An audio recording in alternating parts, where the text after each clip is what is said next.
Sir sir sir तुमचे वडील कसे आहेत? त्यांची कंडिशन आता ओके आहे ना? की त्यांच्या जीवाला अजूनही धोका आहे? कारण आम्हाला असं कळलंय की त्यांचं निधन झालंय. ही नक्की अफवाच आहे ना? की सगळ्यांपासून तुम्ही काहीतरी लपवताय? नेमका काय प्रकार आहे हा? आणि ही जर अफवा असेल तर ही अफवा कोणी पसरवली आहे? तुमचा कोणावर संशय आहे का? कोण करू शकतं असं? तुम्हीच पसरवली आहे ही अफवा.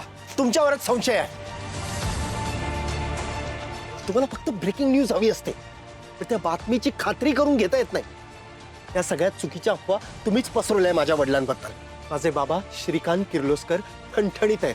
त्यांचं ऑपरेशन सक्सेसफुल झालंय. आता त्यांना कुठलाही धोका नाही आहे आणि ही बातमी खरी आहे. कळलं?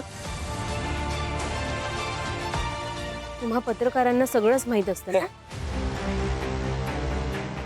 एखादं मूल जन्माला यायच्या वेळी त्याच्या आईच्या आधीच तुम्हाला माहित असतं की मुलगा होणार आहे की मुलगी होणार आहे. हे मूल जन्माला यायच्या आधीच तुम्ही त्याला जन्माला आलेलं घोषित करून टाकता, गाजावाजा करता. आणि एखाद्या माणसाच्या मृत्यूच्या वेळी त्याला आधीच मेलेला म्हणून घोषित करता. काय चालवलंय तुम्ही? नाही म्हणजे हे असं सगळं करून काय मिळतं तुम्हाला? अशा खोट्या बातम्या छापून तुम्हाला कुठं जायचं असतं, कुठं पळायचं असतं, कसली घाई असते? थोडी सुद्धा माणुसकी शिल्लक नाहीये का तुमच्यात? अरे तुम्ही दोघं इथे काय करताय? अरे ते बघ, त्यांचे जाऊ दे, आतमध्ये बाबा तुम्हाला बोलवतायत, ते शुद्धीवर आलेत. पण चल.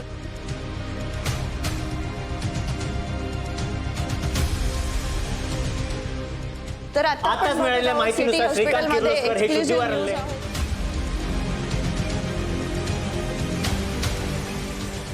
पण आता जास्त धुळपळ बघायची नाही. बाबा,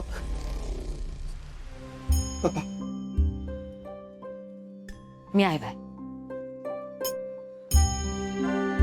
ठीक आहे. बाबा कसे आहात? बरे वाटतं ना? बरं आहे, बरं आहे.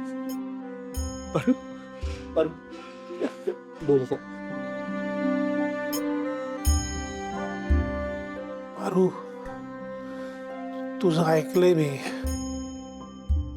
आता तू माझं ऐकायचंयस. तुला तुझ्या घरी यायचंय. माझी लक्ष्मी माझ्या घरी यायला हवी आहे.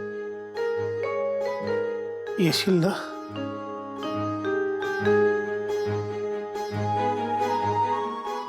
तुम्ही नका काळजी करू, मी येईन आपल्या घरी.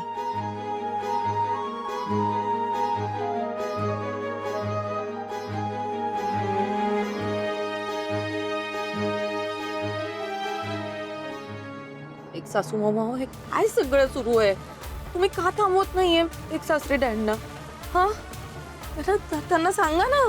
त्यांना का कळत नाहीये? ते का हट्ट धरून बसले त्या पारूला पुन्हा घरात आणण्याचा? किती फालतू मोलकर आहे. कोण आहे ती मुलगी तिच्यासाठी एवढं सगळं करायला? मला ना वाटतंय एक सासरे डॅडला अजून कळलंच नाहीये की पारू किती आगाऊ आहे. तुम्ही बघा ना, तिने व्यवस्थित प्लॅन केला पुन्हा एकदा. आता ती जो चांगुलपणाचा आव आणते ना, तो तिच्या प्लॅनचाच एक भाग आहे. तिला कायमच आपल्या घरात एंटर करायचं होतं, म्हणून तर काही ना काही रिझन्स काढून सतत घरी यायची.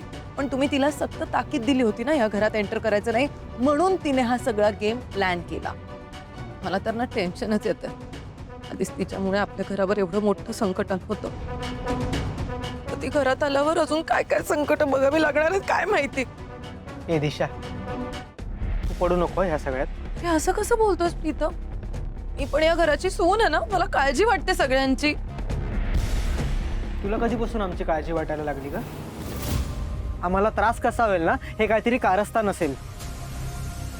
आणि हे बघ, पारू या घरात येणार की नाही ते बाबा आणि आई ठरवतील. तू हे सांग की तू आमच्या घरातून कधी बाहेर जाणार आहेस का?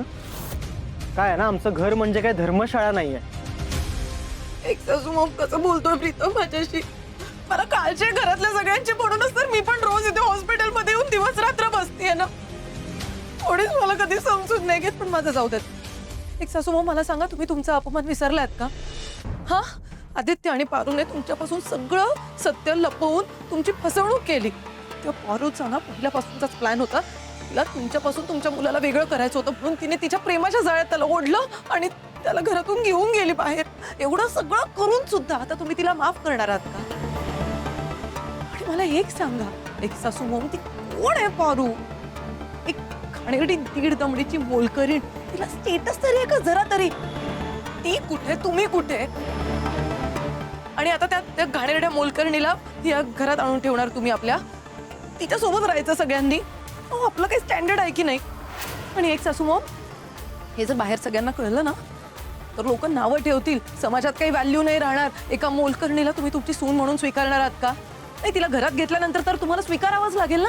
विचार करा, बाहेर समाजात तुमची इतकी व्हॅल्यू आहे, तुम्हाला लोक इतके मानतात, ते सगळं धुळीत मिसळणार आहे एका मुलीमुळे. श्रीकांतची जी इच्छा असेल तेच होईल. तू तुझं डोकं फार चालवू नकोस या बाबतीत.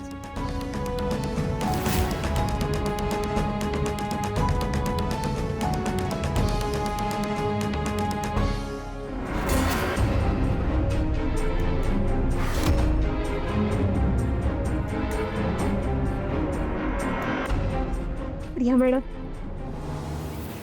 प्रिया मॅडम, काय झालं? काय झालं म्हणून मलाच कशी विचारतेस ग? असं का बोलताय तुम्ही? माझं काही चुकलंय का? तुझं नाही, माझं चुकलंय. तीच तुझ्यावर विश्वास ठेवत आले ना. मी मी मी काय केलंय? झालं ना सगळं तुझ्या मनासारखं? हं? तू तुझी सुनेची जबाबदारी छान पार पाडलीस. मी काय, ते व्रत अर्ध्यातनच सोडून आले होते, पण तू तुझ्या सुनेचं कर्तव्य छान निभावलंस. आता बाबांनाही डिस्चार्ज मिळणार, तू त्यांचीही मर्जी मिळवलीस. मग बाबा आता तुला खुश होऊन घरात घेणार. मग काय, सगळं घर तुझं. माझं तर या घरात काही महत्वच उरणार नाहीये. प्रिया मॅडम, असं का बोलताय तुम्ही? हे बघा, तुमचा काहीतरी गैरसमज होतोय. हो, श्रीकांत सरांना लवकर बरं वाटावं म्हणून मी हे व्रत पूर्ण केलंय. मला घरात घ्यावं म्हणून मी काहीच केलं नाहीये. पण आज तुम्हाला असं अचानक असं का वाटतंय माझ्याबद्दल? मला माहितीये प्रिया मॅडम, मी माझ्या मनात सुद्धा असं कधीच नाही येणार. तुम्ही असं का करताय? प्रिया मॅडम, आपण चांगल्या मैत्रिणी आहोत ना, मग का असं करताय? पारू, गोड गोड बोलून मला मनवण्याचा प्रयत्न करू नकोस. हा, हे बघ, आज बाबांचा डिस्चार्ज होणार आहे. आम्ही सगळे त्यांना घेऊन घरी जाणार आहोत. बाबा खुश होऊन तुला आणि आदित्य दादांना घरी बोलवतायत. ते त्यांच्या मोठ्या सुनेचं आणि मुलाचं स्वागत करण्यासाठी खूप एक्सायटेड आहेत. पण नाही, हा, मी तुला आधीच सांगून ठेवते, इथून गेल्यावर तू आदित्य दादांना घेऊन तुझ्या घरी जायचंस. तुम्ही दोघं तुमच्या घरी निघून जायचं, आमच्या नाही. मला तुम्ही दोघे तिथे नको आहात. आमचं सगळं खूप सुखात चालू आहे. उगाच आमचं सुख हिरावून घेण्याचा प्रयत्न करू नका प्लीज. तुमच्यामुळे आमच्या घरावर एका पाठोपाठ एक संकट येतातच आहेत. पण पारू प्लीज, ह्या पुढे आमच्या घरात येऊ नकोस. आम्हाला सुखात राहू देत. विनाकारण आमचं लाईफ डिस्टर्ब करू नकोस प्लीज.